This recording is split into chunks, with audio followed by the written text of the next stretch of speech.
Politics is what we do. We just make it funky. Funky fresh with my body so melodic. This beat rolls right through my chest. Everybody, Martin, Poppy came to party. You're listening to Funky Politics, powered by the Kazuki Network. I am DC, sitting along here with my Funknominal. I'm gonna call you the Funknominal co-host. We usually only use that for the women, man. Well, I have a motive behind it, but anyway. Anyway. My funky co-host Doc Ward. Yeah. Doc, what's up? Nothing, man. I'm just fighting this war against principalities and realities and straight causing fatalities to abnormalities. Wow. That's how I do it, man. You know what? We have got visiting with us on Funky Politics today, Corey Pegues. Corey is an author of Once a Cop, a retired. Because once he was a cop. Yeah, once he was a cop. Yeah. Retired inspector. Maybe I shouldn't say anything about fatalities. Yeah, wow. How'd you do that? Retired inspector with the New York Police Department and a world renowned author. Speaker on the circuit. Motivational speaker. Yeah. Someone that's a motivational speaker with a story. Yeah, with a real story. With a real story. Brother Pegues, welcome to Funky Politics, Doc. Welcome to the show. Thanks a lot for having me. I'm happy to be on. And we're happy to have you right here from the N.Y.C. And when we knew you were coming, man, I mean, I remember looking at, or at least listening to your story with the late, great, as they call him, the pod father, Combat Jack. And you're talking about your background and where you come from and just all of what your experience has been now. And I just thought it was absolutely wonderful. But, I mean, a really phenomenal story. I didn't know if everybody in this side of town where we are, this side of the country, really knew about it. So can you just go back and just tell us a little bit about your background before you became NYPD Blue, and then after you became, just a little background so people can know who we're talking to, the real Corey Pegues. Yeah, again, rest in peace, Reggie Ose, a.k.a. Yes. Combat Jack, very good friend of mine. Right. So my name is Corey Pegues. I grew up in a family of 5 sisters and myself.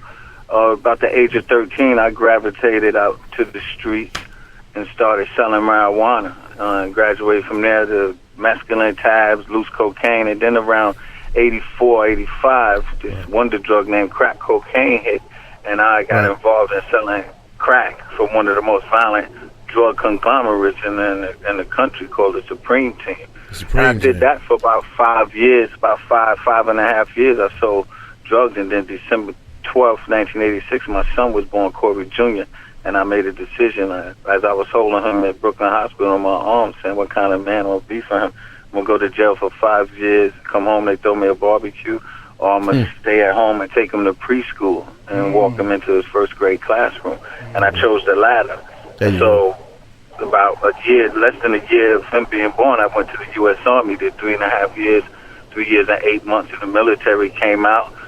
6 months later, went into the New York City Police Department and pretty much went to the top of the food chain pretty quickly. I made executive with about 13 years on the job. I made captain, and I retired as deputy inspector. I was a commander of one of the most violent precincts of the city of New York. Actually, I'm the first black commanding officer in the history since 1865 to command 67 precinct in East Flatbush, Brooklyn.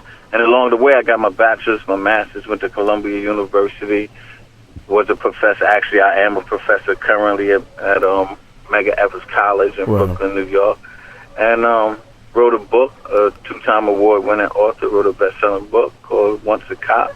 I'm an expert witness. People hire me for cases, testify in court, and do a bunch of other stuff. But mainly, what I want people to get out of my story is don't let your past identify or define my future. And I know y'all have a copy of my book. If you look at the back of that book, that's me, 17 years old, standing in my high school hallway with $5,000 worth of jewelry on, a bunch of money in my pocket, but more importantly, a gun. And then you flip it over to the front. That's me when I first made captain in the New York City Police Department.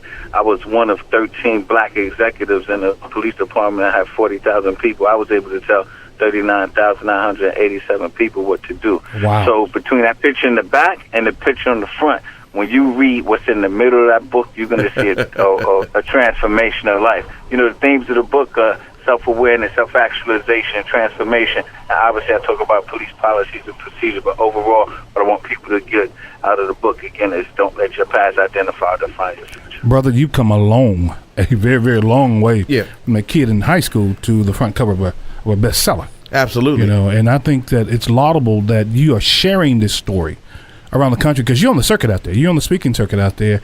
And I'm hoping at some points we can get you in the South, man, to kind of impart some of that wisdom, some of our young brothers and sisters here in the Memphis location, you know, in the Memphis area, man. It's tough out here. Y'all got that money. Y'all got that money down there. Tell Penny Hardaway to cut a check. I'll be on the next thing. That's my friend, brother. We'll call him. As a matter of fact, we'll hold on the next break and we'll call him and get him down here. But I want to go back because you went. Let me bring this thing right here. We are on Funky Politics, and it is always powered by the Kazuki Network. Go ahead, Doc. Because you went back and you started talking about you started with Supreme Team, and we went through the whole thing pretty fast so that people can really appreciate. The Supreme Team back in the 80s was one of the probably the premier organized crime groups in New York City as it related to narcotics game. And you're in this group, you're in this gang, or in this whatever it calls itself. You go from there to the United States Army, and from there to the police force. And a lot of people say, well, how did you get from Supreme Team to the police force, and no one ever knew anything about your background, or no one ever tried to check your background? Nobody. I mean, how did all that manage to even take place? Well, I'm glad that you asked me this question. A lot of interviewers don't really ask that question as focused as you did. Well, the disqualifying factor for not being a cop is being convicted of a felony. Right. And I never was convicted. I was arrested, but I wasn't convicted of a crime. Right. So you could be arrested 100 times as long as you don't have no conviction. You're eligible to be a cop in the New York City Police Department. Okay. So it was pretty, you know, like there's a lot of rumors. I hid my background. I didn't hide my. They asked me during my investigation, "You ever got arrested?" I said, "Yeah, I got arrested." I gave them the paperwork. Right. I had to go to the court to actually prove and show them a disposition that I was never convicted of a crime. So I didn't lie. But one of the things that with young people in inner cities, you do things. I grew up with gangsters, pimps, and drug dealers. Those were my idols. That's what I grew up around. Today, it's a lot different. You got a lot more opportunities in front of you and a lot more heroes. Sure. So I didn't have nothing else to do. And the choice, again, was mine. They didn't put me in there. I decided to do it.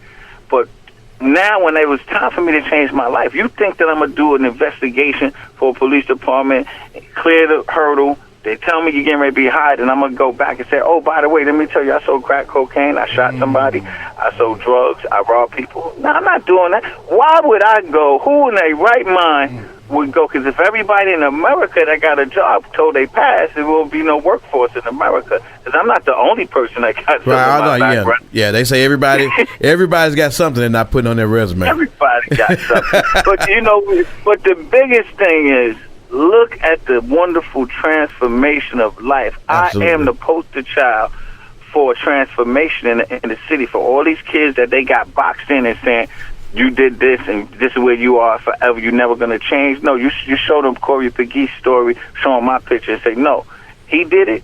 You could do it. Corey, you know, I heard one thing. That's why I told my story. I heard one thing from you. I heard one thing. You said holding that baby boy of yours convinced you. Got to do something different, Doc. Got to do something different. Doc and I both have boys, so, you know, we all share this kinship, man, with our little black boys out there, man. They're eating them up left and right, left and right. But the other thing that you also said, though, was that you were never convicted of anything. Yeah. And see, now there's such a rush, it seems, to put our boys in the system. Yeah. So that they cannot be Corey Pegues saying I've never been convicted. So we've got to be diligent, and I'm just from talking to you, I know we got to be diligent about making sure that doesn't happen. But talk a little bit, because you decided that you wanted to go into law enforcement from being on the other side of the law. And you ascended through the ranks, obviously, because you said you had, what 39,000 people reporting to you or something like that. I mean, wow. That's basically, you're like a mayor, so to speak. That's right. In a lot of cities across America. But talk a little bit about, now you are on the force, and you're doing everything, and you're rising through the ranks, and the whole issue as it relates to what you're seeing out there that's happening in the street. What was that like as you started looking at things from that different lens? Well, for me, it was it was like almost deja vu. Because remember, I was years removed. Right. Just a few years removed from running these streets in city of New York. So it was easy for me to bridge the gap between community and police because I understood circumstance. You know, there's a story in the book where I was in Queensbridge Projects, and we all know that's where the great rapper Nas is from. That was my beat. And I remember throwing the kid against the wall. I forget whatever the reason was, but I searched his pockets. I didn't search. I just patted him down, and I could feel crack cocaine in his right pocket, maybe about 5 or 6 vials. And at that moment, I said, "Where's the gun? Yo, show me the gun. I want the gun. Where's the gun at?" He was like, "Man, I swear I ain't got no gun. We don't have no guns over here." And at that moment, I took my hands off him. I slapped him on the right side of his backside and said, "Get out of here. I don't ever want to see you out here again." Wow. So at that point, that decision, was I wrong? Technically? Yeah. Probably.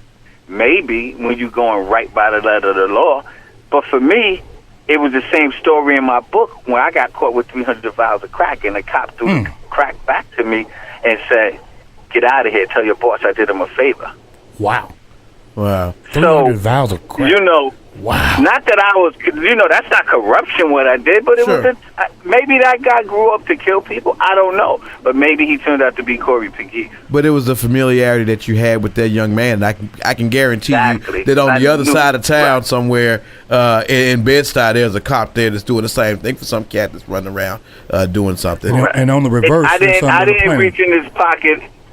Right, I didn't reach in his pocket and find a kilo of cocaine. 5 vials of crap, that's sneaker money. Yeah. I knew that because I needed sneakers way back then, just 5 years prior.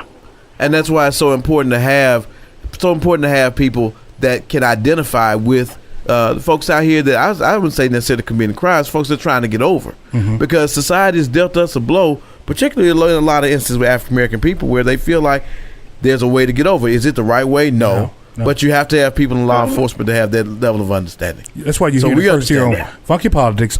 You know what? Funky Politics, folks. Yeah. On the Kazuki Network. So talk a little bit about Combat Jack and that show, because I think you got a lot. I want our listeners to understand you got a little flack from things that were said on there. A little flack? A little flack. A little tip. I was going to say, he's being so generous. Yeah, a little being nice. Professor, he being nice, ain't he?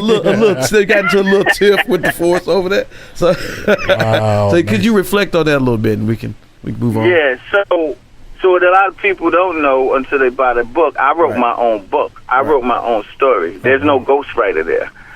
So I was shopping for a deal 2 years. I couldn't get a deal. It's hard. It's like the music industry. You're trying to get a deal, you can't. Sure. It's like you're trying to get a radio show. It's hard. Yeah. You got to know somebody, pay to play, all of that nonsense. Yep. So Combat Reggie, he had the #1 hip hop podcast in America. Right. And God bless the dead, my lawyer, one of the top entertainment attorneys, Ed Woods. May he rest in peace as well. Reggie's my man. Yeah. Right. Yeah. Reggie's my man. Introduced me and Reg, said, "Yo, I'm gonna put you on his show." Reg got the #1 show. If this don't work for us, I don't know what's gonna happen. Right. So I made a decision. Now I'm gonna jump off the roof. I'm jumping off the building on this show. And if you heard the interview, you see I jumped off the building. Yeah. You not only jump off the roof, you jumped into the water. Yeah, but what people don't realize, I didn't jump off a building with a parachute. I knew that my pension was protected. Right. You know, I knew all of these things before I did my research. I mean, I was a hustler. You just don't jump off a building without a parachute.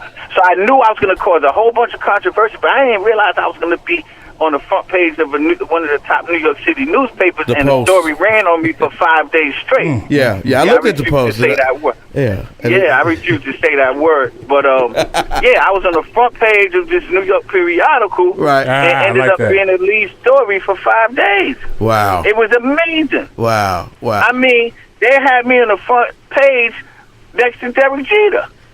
Yeah, it was his last game or something like that. He was getting ready to retire. It was his last, exactly. You on the level of Derek Jeter, Doc. That ain't bad right there. You know what I'm saying? Ain't bad. And they knew how to sell newspapers. Sure they did, yeah. I don't know who sold it more, me or Derek. But I caught a whole lot of flack. But you know what? The other piece to that people don't know, we laugh and joke, but what people don't know, this go back to the book deal. Right. Once I did Reggie's show, and they put me on the front page within 2 weeks, I had the top 10 publishers in the world doing an auction for my story. Random House, Doubleday, Simon & Schuster, wow. Grant House, All of them. Nobody knows that. They just kept seeing stories, negative stories about me. But the publishing industry was like, whoa, we need this story and we need it now. So on a Friday from 12 to 2 p.m., we sat in my book agent's office, Foundry Literary Media, and they did an auction. And Simon & Schuster imprint, Atria Books, came out with the biggest deal, well, the best deal. Yeah. They ain't even offer the most money, but they had the best deal. Best deal. Wow. And just such as your life has been, out of the ashes comes the phoenix. That's right, man. That's who you are. Yeah. You are the phoenix. Man, you something else. You are the phoenix, and we are the funk, and we got everything right here on Funky Politics, powered by the Kazuki Network.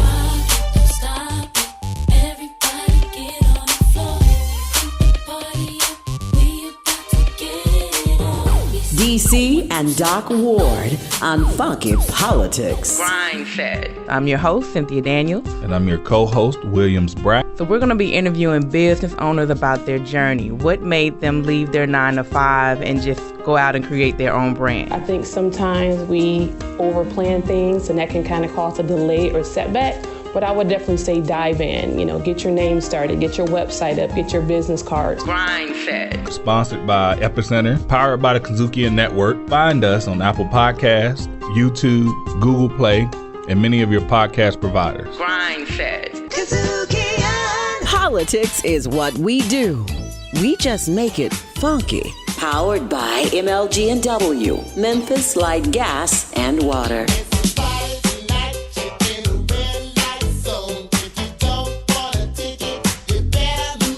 We're back right here on Funky Politics on the Kazuki Network. You got your boy here, DC, sitting along with Doc Ward, and we've been talking to this brother out of New York. The NYC. The NYC, brother Corey Pegues, a noted author, speaker, professor. I got to get into with all his dudes, man. Yeah. This brother's a professor as well, McGarris, right? So. Yes.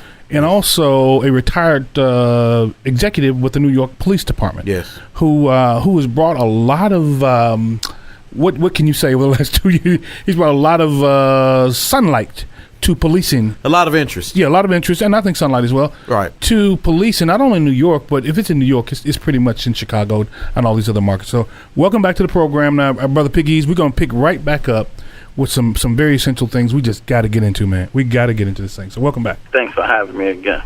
Yeah. Let's talk a bit about this book. You want to go in just a little bit on this book here. Once a copy. I know it's a couple years old, but how have you been received in the city of New York since all of this has happened? Right. Since the podcast, since the book is on the shelves and it's one of the top bestsellers out there. I'm assuming that you don't go to the Benevolent Association picnic anymore, right? No, you know them boys.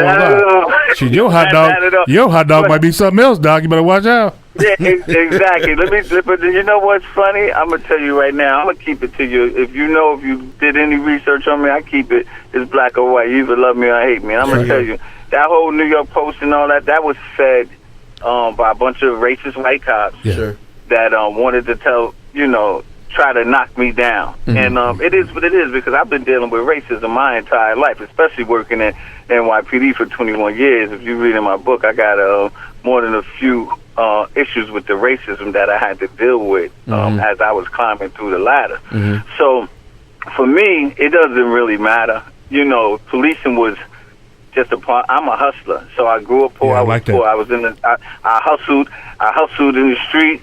That hustle was over. I closed the door. I went to the Army, left there, closed the door, went to policing. I'm done now. Now I'm a motivational speaker and an author. That police life is closed. Right. And all I'm doing now is speaking out, because I have an expertise. So a lot of times, I see cops all the time. So I don't know how to answer your question, because every time I see the cops, they're hugging and kissing on me. So I don't know if they like me or they don't. I don't really know. People always ask me, how did the cops receive you? I don't go to, police ordained functions, but I see cops all the time. Now you said they are hugging and kissing you, right? That isn't that double jaw, that isn't that double jaw kiss like the Godfather. Yeah, watch out for that, brother. Yeah, watch out. Yeah, they give me the good kiss in the back kiss, but you know what? For me, it doesn't even really matter. I'm so focused on doing me and what I'm doing. Right. I just flick the haters off my shoulders. God got you, brother. God got you. God got you, brother. Well, and we get straight real, so we're gonna put on scuba dive and go deep. I mean, we just because you talked about racism, which is probably the whole issue of why the book was received the way that it was, New York Post, blah blah blah. But I don't think anyone has to guess that there's racism amongst the police officers. Yes, there is, but the sociology behind policing is the thing that bothers me. We've had several young African American men killed unjustifiably.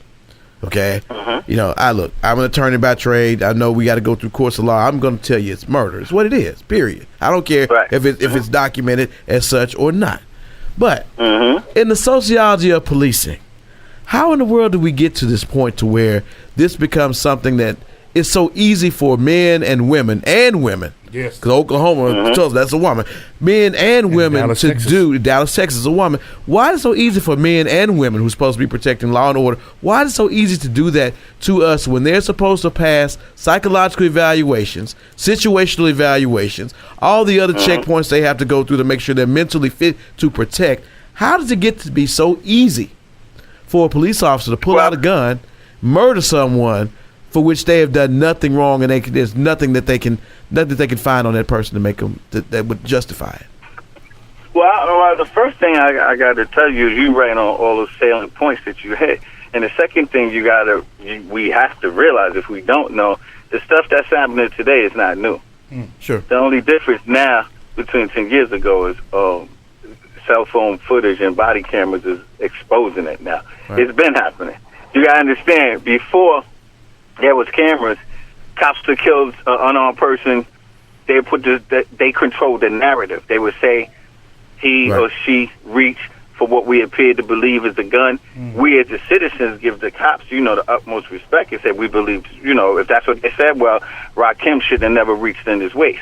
But he never reached. If dead men could talk, do you know how many cemeteries in America is filled with unarmed black men and women being killed in cold blood without making any further movement to cops? So this is not a new phenomenon. So we need to put that right out. This is not new. I was in policing for 21 years. I know that they controlled the narrative back then, but they can't control it now. In the next 10 years, policing is going to change dramatically because of social media and because of cameras. It's going to change, I believe, on two folds. It's going to change where less people are getting killed by the police, but I also believe that more cops are going to be in danger because they're taking a more of a hands-off approach where sometimes they really might have to take action and they don't, and that one split second could be life and death for them. Wow. And I've heard someone say that before, but I've got to go back to this whole sociology of it. So are you telling me that there are police officers there, and let's not talk about just those white officers shooting African Americans. You got African American officers also. That's why I said the sociology, because it's not just a racist thing, because if that were the case, then you wouldn't have the latter. So the sociology of a police officer that would go after even people of his own race who there's supposed to be familiarity, how does that come to be? Well, I'm going to tell you, so in any culture there's a subculture. So in the police subculture, which I believe is this blue wall. I'm my brother's keeper, no snitching, you do something, I got you, you're always going to be able to get away with it. That's the subculture of policing. And some people that look like you and me, they buy into it, and they go along with it. Now, the only reason around America that a cop should be using deadly physical force is if deadly physical force is being used against you or someone else imminently. Yeah. Right. Imminently. Meaning so right now at this moment. Right now at the moment. Right now, if it's with a garbage can, a pitchfork, or a gun, right now you're getting ready to kill somebody, the citizens of the country give you the right to take that life because it's justifiable.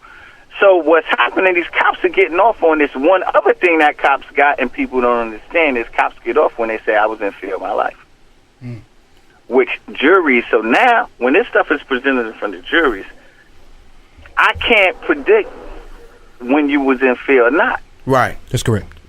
It's subjective as hell. You can't. Is that Heller? Who is that? Is that the case study on that, case law on that? I don't know what the case law is, but I know that's about as subjective as you can be. Sure. I can say I'm in fear of my life at any given moment. Wow. At any given moment.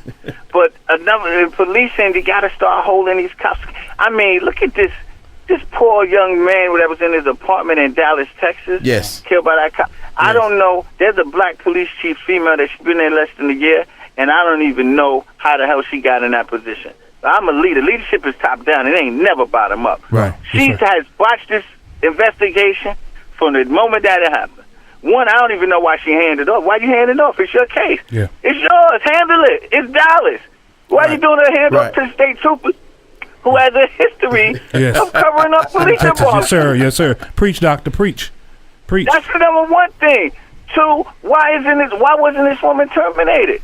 She should be terminated. They do that to black cops all the time. Terminate, you sue to get your job back. Right.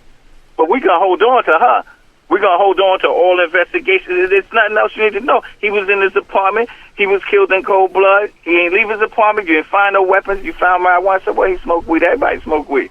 That ain't nothing new. Yeah. But what does that have to do with him being murdered? Fire him. Let me ask you this, and I want to go there. I want to go there. What is the solution? We have, if nothing, there's a perception. And a lot of us who have these black boys, and myself and Doc, we've got boys, right? And mine is quite a bit older than his. But how do we feel comfortable anymore? I tell my son all the time, he likes to hang with his buddies. Now, they live in a pretty decent area, right? I said, Daryl, don't have any more than 2 or 3 guys in the car. You just can't do it, baby. And then, all that loud music, you're just a target, man. You're a target for somebody. Now, he goes, I'm not going to tell you what suburb, but it reminds you of Germantown. But anyway, so my point is how do we, or what is the solution? Is it more in-depth training? Is it sensitivity training? What the hell is it? Well, I'm an advocate. I'm the only one in America that's saying, I'm taking training off the table. I don't hear nothing about training. Because the first time that you tell cops they need training, you know what? When they kill somebody unarmed and the community screams out training, you know what these cops think? And they go, yeah, we got it. So now they're going to put together some bullshit training to satisfy you. Yep. When my position as an executive of 21 years is, let's hold the cops accountable for the training that you gave them. Forget the new training. Wow. Or better yet, if they shoot somebody and they say, well, I didn't get the training that I was supposed to get, now all of a sudden it's the force's fault. And if it's documented, terminate his ass. Yeah. The cops are getting the training. So we got to stop using training. They're getting it. Right. These cops are getting hundreds of thousands of dollars worth of training. Again, firearms training, use of force training, verbal judo, conflict resolution. They're getting the training. Sensitivity. So if they're not going by the numbers, like sometimes you have to go right to Z, meaning you got to shoot. You walk into a building, somebody pull a gun out, you got to shoot them right. That's right. But most of these, you got to go with ABC. What happened to ABC? Verbal command, mace, slap, kick, punch, nightstick, then gun. Like, what happened to all of that before you went right to gun? Well, we got the CDA happening. Oh, I know what happened. I know what happened. I was in fear of my life. Yeah. So now it's defense of self. So I can go straight to Z when I say I'm in fear of my life. But that begs the question. You could go straight to Z when you know that you got your police department that's going to coddle you. Right. But then my question is going to be, was the fear reasonable? Because I'm asking, why are you a police officer on the force if you're walking around in this much fear? I'm not saying that you're supposed to be necessarily braver than the next fear. A little well-founded fear is good for everybody. Yeah. But if you got to be in this much fear just to do your job, discharge your duty, then maybe you need to be doing something else. But these police departments got to start really drilling these guys down. Let's be quite clear. Every cop ain't built to be a cop. Every doctor ain't built to be a doctor, lawyer, radio dispatch. Some people are going to slip through the system. But we can't have this many people doing all of these things that everybody... It's like the Tamir Rice case. Right. The cop that killed Tamir Rice, 9 years old, he was fired from the police precinct the next town over 2 weeks ago. You know what he was fired for? Because he couldn't shoot his gun properly. Wow. But they didn't know that. He got hired 2 weeks later from another municipality and killed a 9-year-old kid that it wasn't doing anything. Without hesitation, by the way. But there's no uniform computer system where you could throw in Corey Pegues. Oh, he retired in 2013. There's no if you don't have that, then that's why these cops, you'll see a cop that retired after 20 years, he worked in 8 police departments. Right. He jumped over it because he got in trouble on this one. They said, get out, but they don't fire you. They make you put in a resignation so you could get another police job. Right. Give you an opportunity. And they keep passing you along, and then you end up having an Eric Garner incident. the Tamir Rice, Terrence Cruncher. You know, I could go on and on. So, you know, but it's not the training piece, is what you're saying. It's not the training piece. I'm not buying the training. Yeah. What it is when you are in leadership positions, you got to make sure that the community understands and knows that you, as the leader, are going to hold the cops accountable. All people want, black, white, Chinese. I don't care if a green cop work in my community. Right. I just want us to treat us with respect. Wow. So it's just like the Pantaleo, Officer Pantaleo killed Eric Garner. Right. When you look at his background, he's getting sued for $22.8 million. Mm-hmm. He got 15 complaints. He already got use of force. How did he get all of that, and you have him running around the streets of Staten Island in plain clothes? Where's the leadership? Did anybody pull and say, hey, what the hell is going on? We can't have this guy running around the street in plain clothes, throwing people against the wall. So he's a risk to the department. It starts from the top down. Top down. The leadership, that's the leadership. The leadership has to take responsibility for his troops. I'm going to terminate you, and then I'm going to let you fight to get it back. Like you said on that other part, I'm going to terminate you, and then you fight to get it back. That's how it works, Doc. That's how it works. That's what they do to brothers and sisters. I'm telling you, they do it all the time. Fire you, and if you could come up with $30,000-$40,000 to get your job back, we give it to you. Yeah. But you got some officers. You ain't got the 30, 40, you ain't got the money to get the lawyer to do 2, 3, 4 years. And so you're waiting on the union. You're waiting on the union to support you. But some of these folks, this is their first offense. For some people that are committed. So how do you manage to regulate the situation or prevent the situation? Well, it's like with my kids. I tell my kids, I got you. If it's a mistake of the heart, or the mind, it's two different things. That's right. If you sat and thought about it, there's a mistake of your mind, I'm gonna get you. You are mine. Mm-hmm. But if it's an honest mistake from your heart, are there gonna be cops? Some cops gonna get into a shooting, and it might be a gray area. But if you believe that was just a mistake of the heart, it's no way that the community, when you put all the facts out there and they look at it and say, oh, man. Transparency, Doc. Transparency. That's everything. Transparency. And if leadership. You're not doing that, it's leadership. It's top down. It's like when I first became commander of 67 Precinct, the chief called me and said, you need to sit down, Joe Smith. He got 2 years on the job. He got 14 complaints of physical force. I said, what? So I sat him down. I worked in this 99% Caribbean community, all black. He was Irish, brand new Irish cop. I sat him down. I said, Bobby, what's going on here? He says, I didn't understand the people when I first got here. Mm-hmm. And you know what that said to me? He was afraid of black people. So I got it. And I said, well, you see me? I said, I'm here now. Right. I'm here. Those black and brown, they look like me. I understand you didn't get it, but you got to get it real quick. And I grabbed his sergeant. I said, listen, this is your new partner now. He eats, sleep, and drink with you all day. And the first person he hit, you're going to have to deal. I ain't even dealing with him because he getting fired. You're going to have to deal with him. Wow. But that's leadership. That is leadership, Doc. You ain't telling one lie. That's what it takes. I think the world could use a little bit of that right now. But I'm going to ask you this, though. Yeah. What's on the horizon for you? Because your future is still bright. You're still dynamic, still change. What's on the horizon for you now? Surely you've got something coming up in the works. Yeah, well, right now, I got the documentary out on theguardian.com called Cops and Robbers Story. That was just a snippet, a 20-piece snippet, and the next year we'll be releasing a full documentary called A Cops and Robbers Story by Vernon Films. Sure. I have some aspirations of maybe possibly running for mayor in the town that I live in. There's an exploratory committee asking me to run for mayor, and I have a lot of things in Hollywood. Hollywood is knocking on the door for me to do some really, really big things that people going to turn on their television on the door. and see. So open the door, Doc. Open the door.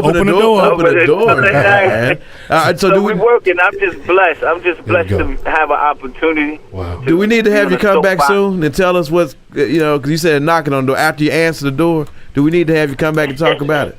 What was on the other side of that door? Yeah. we love it when folks break news on Funky Politics. We love to see our people go higher, and higher, especially when they're real leaders. Yeah, and they give it to us real. Let me tell you something, Brother Pegues. You have done us a phenomenal job here today, man. Our listeners are going to be able to take away from this conversation something I think is going to stick with them. Man, I tell you, we enjoyed you. Do come back here on Funky Politics. Yes, I appreciate it. We appreciate you. We're looking forward to following you and hanging in there with you, man. You're our guy. Make sure the people follow me on my Instagram and on Facebook. Facebook is my name, Corey Pegues, and Instagram is my first initial and last name. We got it. Thank you so much. We got it. Stay We well, thank Doc. you. Right here on the Kadukian Network. Funky Politics.